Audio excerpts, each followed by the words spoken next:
I think the Miles trial, they said it was only 7 weeks or 7 weeks, 8 weeks.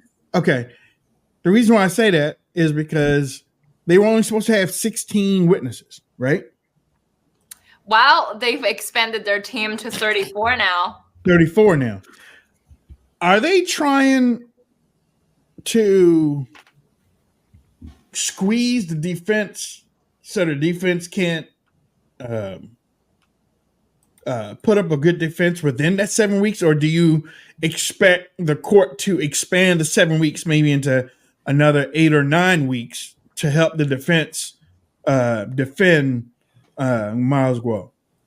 Well, I think, one of the patterns that we observed is that, every time when prosecution team mentioned about calling on next witnesses, they will be giving an estimate to the court, a day ahead or even in the morning. But the problem is, when they say that they will need an hour for next witness, it always, goes beyond an hour.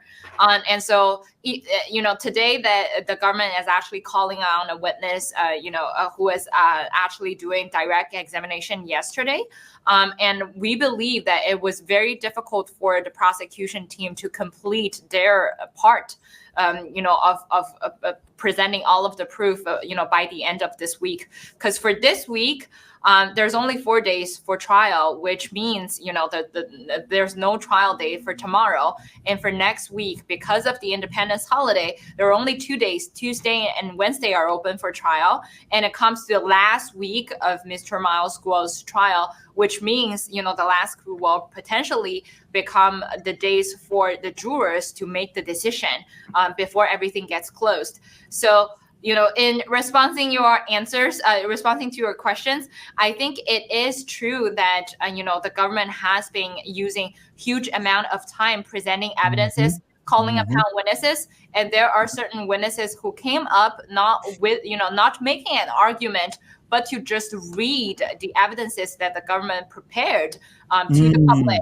So this is the pattern that we observed, and that leaves a very limited amount of time for Mr. Guo's defense team to call on their defense witnesses and present the evidences. So that is the pattern we observed.